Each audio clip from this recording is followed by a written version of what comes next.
हम लोग पढ़ेंगे क्लास 7 हिंदी की बुक का चैप्टर 3 हिमालय की बेटियाँ। और अगर आप लोगों ने अभी सब्सक्राइब नहीं किया है तो प्लीज़ सब्सक्राइब कर लीजिए। स्टार्ट करते हैं चैप्टर। अभी तक मैंने उन्हें दूर से देखा था।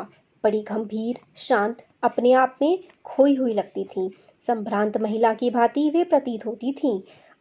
तो अभी देखेंगे, आप सोच रहे होंगे मैं लाइन रीड करती जा रही हूँ, अभी समझेंगे कि क्या कहना चाह रहे हैं राइटर। उनके प्रति मेरे दिल में आदर और श्रद्धा के भाव थे। माँ और दादी, मौसी और मामी की गोद की तरह उनकी धारा में डुबकियाँ लगाया करता।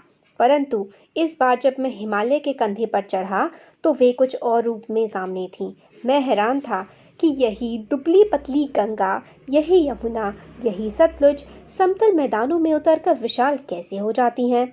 इनका उछलना और कूदना, खिलखिलाकर लगातार हंसते जाना, इनकी यह भावगंभी, इनका यह उल्लास कहाँ गायब हो जाता है मैदान में जाकर। किसी लड़की को जब मैं देखता हूँ, किसी कली पर जब मेरा ध्यान अटक जाता है, तब भी इतना कौतूहल और विस्मय नहीं होता जितना कि इन बेटियों की बाल लीला देखकर होता है। तो अब समझाती हूँ मैं क्या कहना चाह रहे राइटर। हिमालय की बेटियाँ कौन है? हिमालय की बेटियाँ नदियों की बात की जा रही है। तो राइटर किसकी बात कर रहे हैं कि अभी कहते हैं कि मैं जो नदियाँ हैं ना, इनको मैं दूर से देख रहा हूँ, ये कितनी गंभीर हैं। गंभीर वो लोग होते हैं जो एकदम शांत स्वभाव के, अच्छे, बहुत ही सोच समझ के काम करने वाले लोग होते हैं।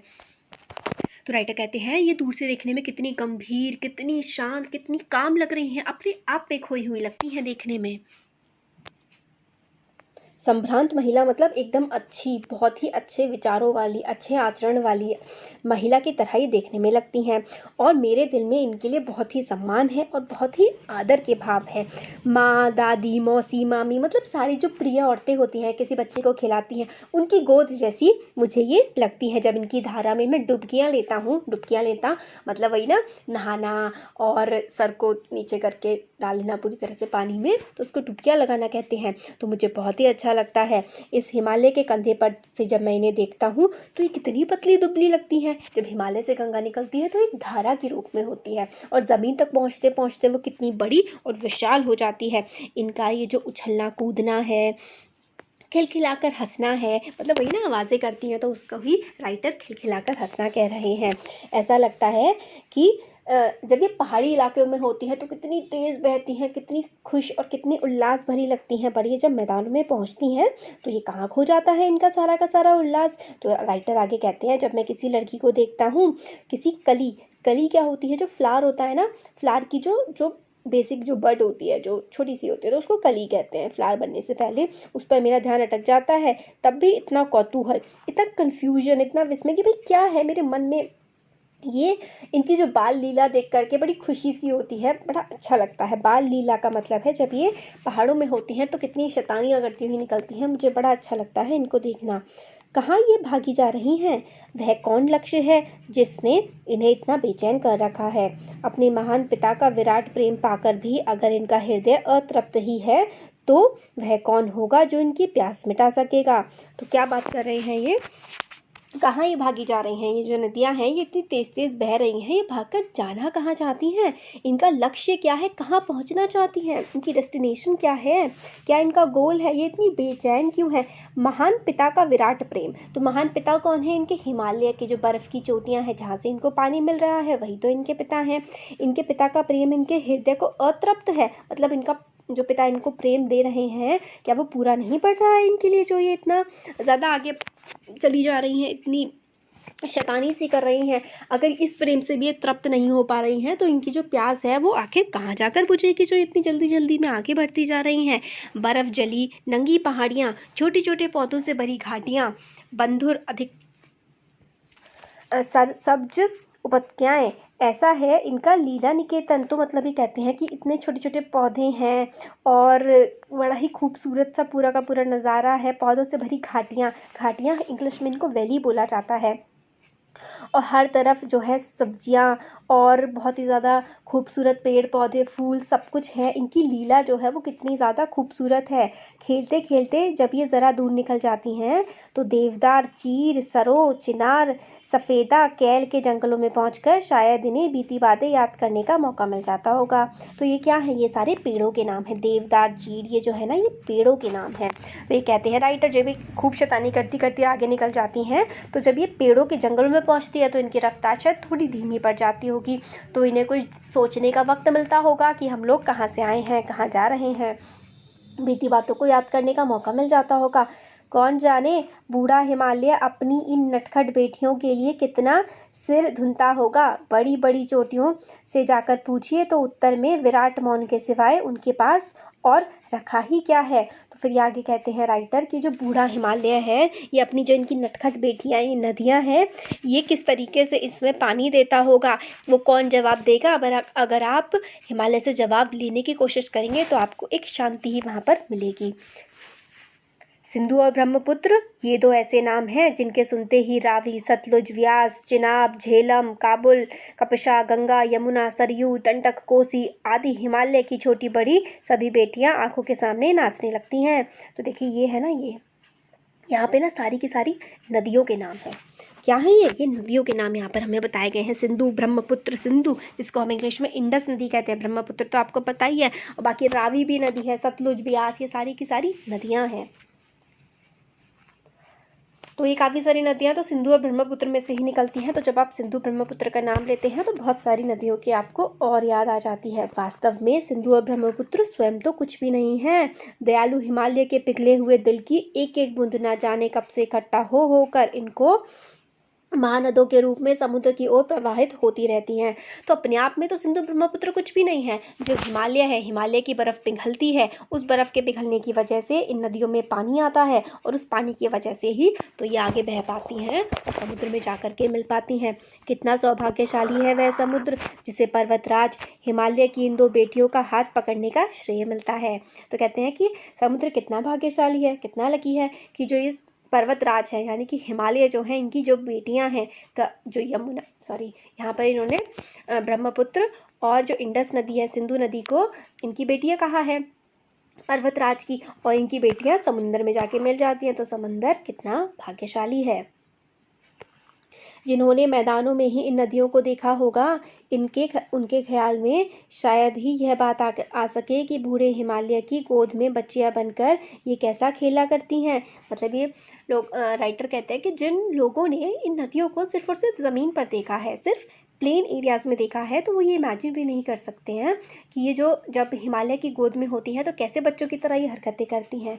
माँ बाप की गोद में नंग धड़ंग होकर खेलने वाली इन बालिकाओं का रूप पहाड़ी आदमियों के लिए आकर्षक भले ही ना हो, लेकिन मुझे तो ऐसा लुभावना प्रतीत हुआ वह रूप कि हिमालय को, सरूर और समुद्र को उसका दामाद कहने में भी मुझे झिझक नहीं होती। तो ये राइटर क्या कहते हैं कि जो हिमालय की बेटियां हैं, हिमालय की बेटियां कौन है? नदी। बेटी है यहाँ पर नदी। तो बेटी के फादर कौन हुए, पिता कौन हुए? हिमालय। हिमालय यहाँ पर पिता हैं, हिमालय यहाँ पर पिता हैं। और समुद्र कौन है? समुद्र जो है, समुद्र हिमालय के दामाद हैं। समुद्र है हिमालय के दामाद। ऐसा किसके अकॉर्डिंग है? ऐसा राइटर के अकॉर्डिंग है। सच्चाई में ऐसा कुछ नहीं है, राइटर के अकॉर्डिंग। तो राइटर कहते हैं जो पहाड़ी इलाकों में रहने वाले लोग हैं, भले ही उन्हें इन नदियों में कुछ ज़्यादा स्पेशल ना लगता हो, पर मेरे लिए तो ये बहुत स्पेशल हैं। ये हिमालय की बेटियां हैं। हिमालय जो हैं वो समुद्र के ससुर हैं।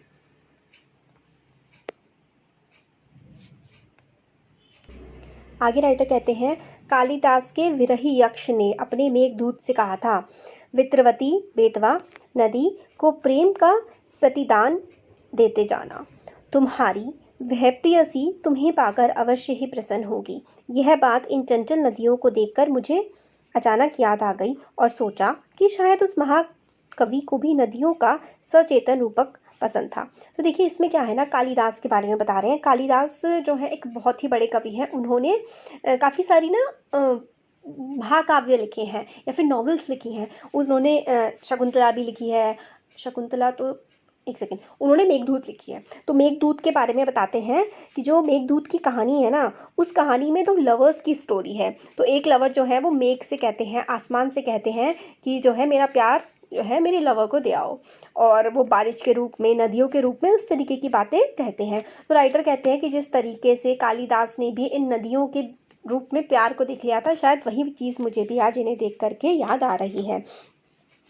तो विरही यक्ष ने अपने मेघदूत से कहा था, वेत्रवती बेतवा नदी से को प्रेम का प्रतिपादन देते हुए, तुम्हारी वह प्रेयसी तुम्हें पाकर अवश्य ही प्रसन्न होगी। तो वही है कि जो तुम्हारी लवर है वो तुम्हें पाकर के बहुत ज़्यादा प्रसन्न हो जाएगी। मेघ जो है बादल की बूंदें, नदियाँ जो है बादल की बूंदें, और नदियों का फेयर चल रहा है, वो जब बूंदें पड़ेंगी नदी में तो बड़ी नदी खुश हो जाएगी। ये बात सुन करके सोच एकदम से याद आ गई जो राइटर है उनको। दरअसल जो भी कोई नदियों को पहाड़ी, घाटी और समतल आंगनों के मैदान में जुदा जुदा शक्लों में देखेगा, वह इसी नतीजे पर पहुंचेगा। तो वह यही कहते हैं कि किस नतीजे पर पहुंचेगी कि नदियों को, पहाड़ी की घाटियों को, मैदानों को अलग अलग पे देखोगे ना, तो आपको लगेगा कि लवर अपने है ना कि उससे प्यार से अपने मिलने जा रहे हैं। इस तरीके की बातें कहते हैं ये। काका कालेकर ने नदियों को लोक माता कहा है। काका कालेकर एक पर्सन है, उन्होंने नदियों को पूरी दुनिया की माता कहा है। किंतु माता बनने से पहले यदि हम इन्हें बेटियों के रूप में देख लें तो क्या हर्ज है। माता बनने से पहले किसी की बेटियां भी तो होंगी। ये राइटर कहते हैं तो कोई बुराई तो नहीं है इनको बेटी के रूप में देखना। और थोड़ा आगे चलिए, इन्हीं में अगर हम प्रेयसी के की भावना करें तो क्या होगा। ममता का एक और भी धागा है जिसे हम इनके साथ जोड़ सकते हैं। तो एक प्रेयसी मतलब लवर के रूप में भी हम इनको देख सकते हैं, और ममता का एक और धागा है, इनको हम बहन का भी स्थान दे सकते हैं। बहन का स्थान कितने कवियों ने इन नदियों को दिया है, बहुत कवियों ने नदियों को बहन भी कहा है। एक दिन मेरी भी ऐसी भावना हुई थी कि थोले तिब्बत की बात है, मन उचट गया था, तबीयत ढीली थी, सतलुज के किनारे जाकर बैठ गया। दोपहर का समय था, पैर लटकाए नदी में बैठ गए। थोड़ी देर में उस प्रगतिशील जल ने असर डाला, तन और मन ताज़ा हो गया, तो लगा मैं गुनगुनाने। तो फिर ये कहते हैं कि एक बार मैं तिब्बत में था, मन थोड़ा सा ख़राब हो रहा था, तो मैं सतलुज नदी में जा कर के पैर डाल के बैठ गया, और धीरे धीरे मेरा मन ठीक हो गया और मैं गाना गाने लगा। गाना क्या गाया इन्होंने, जय हो सतलुज बहन तुम्हारी, लीला अचरज बहन तुम्हारी, हुआ मुदित मन हटा खुमारी, जाऊँ मैं तुम पर बलिहारी। तो इसमें है कि सतलुज बहन तुम्हारी जय हो, तुम्हारी लीला ही अचरज है, अनोखी लीला है तुम्हारी, और मैं तुम पर मेरा मन जो है पूरा मिटा जा रहा है, और जितनी भी मैं तुम्हारे गुणगान गाऊं वो कम है। तुम बेटी यह बाप हिमालय, चिंतित पर चुपचाप हिमालय, प्रकृति नटी के चित्रित तट पर अनुपम अद्भुत छाप हिमालय, जय हो सतलुज बहन तुम्हारी। तो तुम हिमालय की बेटी हो, और तुम्हारी जो महिमा है वो अपरंपार है, प्रकृति को तुम कितना खूबसूरत बना देती हो, और तुम्हारी जो छटा है जो दिखने में है ना, ये बहुत ही खूबसूरत है। तो ये जो कहानी लिखी है, ये लिखी है नागार्जुन ने, कविता भी इन्होंने ही लिखी है। और हमारा चैप्टर कंप्लीट हो गया। इसमें देखिए सिंपल सा चैप्टर है बहुत, इसमें एक बात कही बताई गई है, बेसिकली आप कह सकते हैं नदियों की प्रेस की गई है, नदियों की तारीफ़ की गई है, और हिमालय की भी इसमें तारीफ़ करी गई है, कहाँ कहाँ से वो जाती है और इंसान को कितनी वो खुशी देती है। कोई उसे बहन, कोई बेटी, कोई माँ, कोई उसे लवर भी अपनी बताता है, प्रेयसी, लवर। तो बस यही बात है इसमें, इस चैप्टर में हो गया चैप्टर कंप्लीट। अच्छा लगा तो ज़रूर लाइक करिए वीडियो को, चैनल को सब्सक्राइब करिए, अपने फ्रेंड्स के साथ शेयर करिए। Thank you.